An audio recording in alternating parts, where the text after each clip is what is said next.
మరచిపోలేని సమయం అని చెప్పుకోవచ్చు. ప్రతి నిమిషం గుర్తుండిపోతుంది. అంత మహానుభావుడు మళ్ళీ ఆ వయసులో, అంటే సుమారు నేను చెప్పేది కొద్ది నెలల క్రితం, మరి అనారోగ్యం అప్పటికే ఆయనకు ఉంది. అయినా ఆయన ఎంత ఎదిగినా కూడా, ఎంత గొప్ప వ్యక్తి అయినా కూడా, మరి నాలాంటి వయసులోనే కాదు అన్ని విధాల ఆయన ముందు ఎంతో చిన్నవాడిని ఆయన, నన్ను కూడా ఆయన మరి లిఫ్ట్ వరకు వచ్చి ఆయన సాగనంపటం అంటే మరి ఎంత ఎత్తుకు ఎదిగినా మరి అటువంటి సంస్కారం అందరికీ రాదు.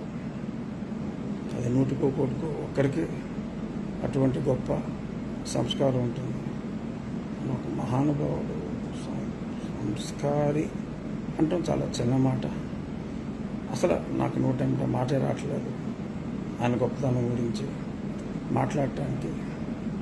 వారిని కలిసినప్పుడు మరి ఆయన ఒకటే పట్టుదల, ఈ రాష్ట్రానికి ఈ పట్టిన పీడ వదిలించాలి రాజుగారు, అదే పనిలో నేనున్నాను, అన్యాయం జరుగుతుంది, తెలుగు ప్రజలు దారుణంగా మోసపోయారు, వారికి ఈ విషయాలన్నీ చెప్పాలి అని చెప్పి ఆయన ఈ క్షణం కోసమే ఎదురు చూసి, మరి ఆ రోజు రిజల్ట్స్ వచ్చిన తర్వాత ఇంకా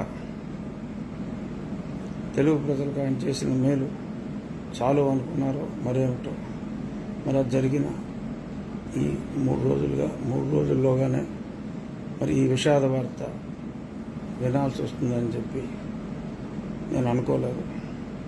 ఎంతో కక్ష కట్టింది ఈ జగన్ ప్రభుత్వం, ఎన్నో అన్యాయాలు చేసింది వారి మీద, వారి కోడలు శైలజ గారి మీద, ఎన్నో ఎన్నో ఎన్నో.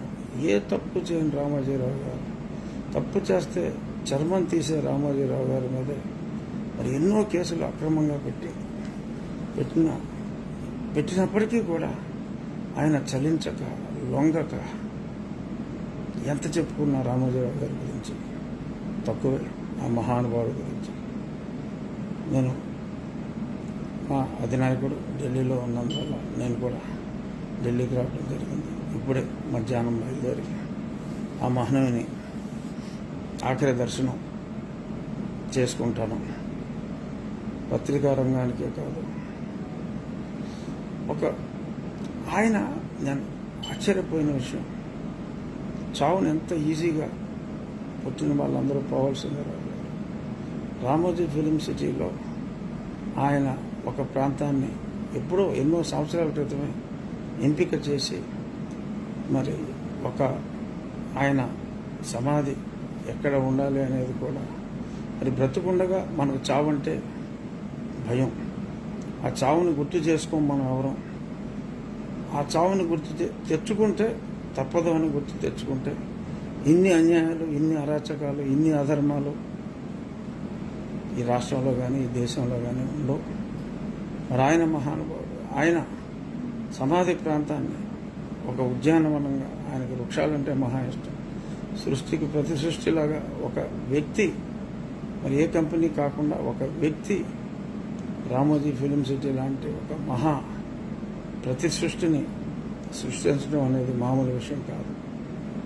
ఎన్ని వేల కోట్లు నష్టపోయినా కూడా ఆయన అనుకున్న కళలకు రూపం కల్పించిన ఒక శిల్పి రామోజీరావు గారు. ఆయన సమాధికి కూడా ఆయన ఏర్పాట్లు ముందే ఎన్నో సంవత్సరాల ముందు చేశారంటే ఈయనేం మనిషి రా బాబు అని అసలు నిర్ఘాంతపోయారు. అటువంటి మహానుభావుడు ఈరోజు భౌతికంగా ఇక్కడ లేనప్పటికీ తప్పకుండా నాలాంటి ఎందరో లక్షలాది అభిమానుల గుండెల్లో శాశ్వతంగా ఉంటారు.